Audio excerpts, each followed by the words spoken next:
Кыргызстан эл аралык алкактагы маанилүү күндөрдү баштан өткөрүп жатат.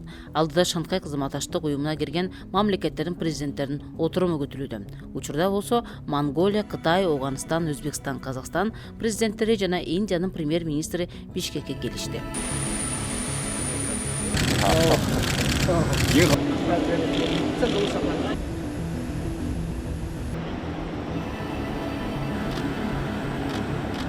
Аны менен Борбор каланын көчөлөрүндө Шанхай кызматташтык уюмунун саммитине даярдыктан сырткары Монголия жана Кытайдын желектери желбиреп, кооздолуп, майрамдык шаң байкалып турду.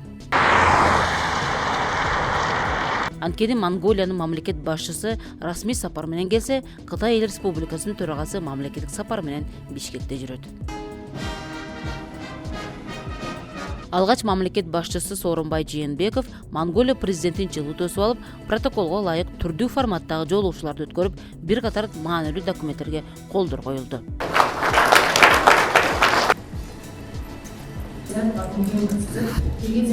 Монгол башчысы болсо кыргыз элине ызаат көрсөтүп, аскерлер менен кыргызча саламдашты.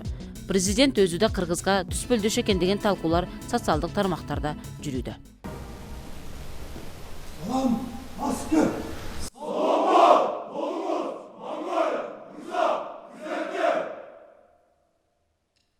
Ал эми Кытай Эл Республикасынын төрагасы өлкөбүзгө экинчи ирет келди. Кесиптешин Манас аябай майданынан президент өзү тосуп алды.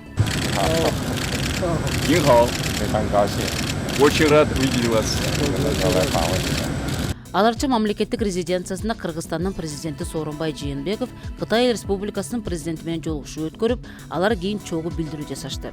Кытай лидери Кыргызстан менен кызматташууну дагы тереңдетүү аракеттери көрүлө тургандыгын билдирди. Кыргызстандын президенти болсо эки өлкөнүн мамилесинин чыңдалышына салым кошкондугу үчүн кытайлык кызматташына ыраазычылык билдирип, эки тараптуу мамиленин негизги пландары жана узак мөөнөттүү иш-чаралары макулдашылганын кошумчалады. Мунун алдында Жээнбеков кесиптешин биринчи даражадагы Манас ордени менен сыйлады.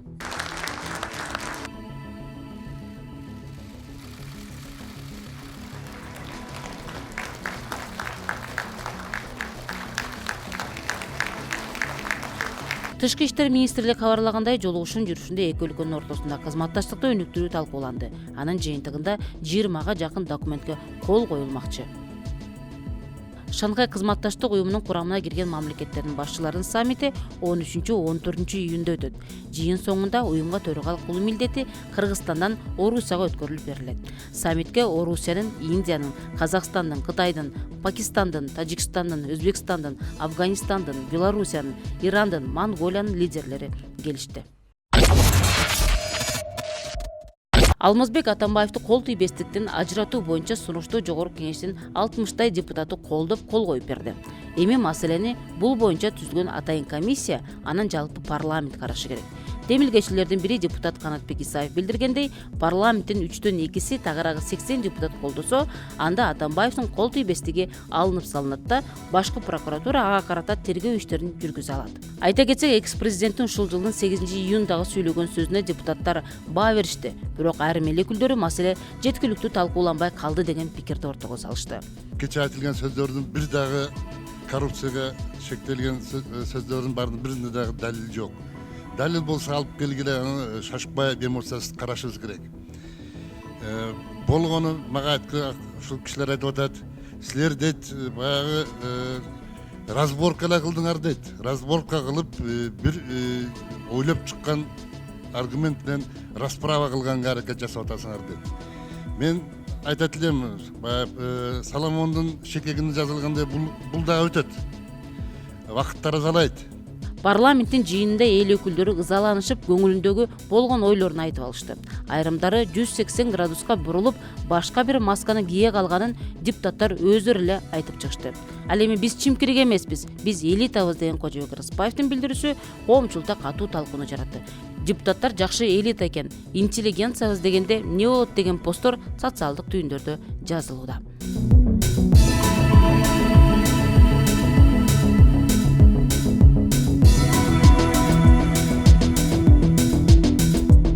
Ачырында Кожобек Рыспаев сөздүн жакшы маанисинде эле мамлекеттик маанилүү чечимдерге аралашып жаткан соң, элдин добушуна ээ болуп келген соң, элитабыз деген ойдо болгон экен. Бул саясий топ элдин арасынан сурулуп чыккан, шайланып чыккан. кандайдыр бир чечимди кабыл алууга мамлекеттик маанилүү маселелерге талкуулап кабыл алып аткан топ. Бул саясий элита деп муну мен ойлоп чыккан жокмун. 19-кылымдын аягында француз окумуштуусу Сорел деген окумушту муну иштеп чыгып анан кийин жайылткан. Канткен менен чоң саясатта чоң оюндар. Сөздү убагында айтпасаң сөз атасы өлтүр деген кыргызда сөз бар. Бирок учурунда айтканга болбойт эле дейт депутат Ырысбаев. Айтат. Бирок ошол убакта колу бутун бурат. Акыйкатсыз камалып аткандарды эл өз көтөрүп атпайбы? Мен ойлойм, көпчүлүк ошентип ошондон чочуйт. Жа айтып аткандар барбыз, коркпой айтып аткандар барбыз. Бар, жок эмес, коркпой айткандар бар. Эми коомчулук дүрбү салып, эл өкүлдөрүнүн аракеттерин байкап турат. Сын угуп, ыплас сөздөргө басылып отурушабы же чечкиндүү кадамдарды жасашабы? Эгерде шахматтын ак карасындай кадамдар болсо, экс-президенттин тагдыры кандай болот? Бул чоң суроо.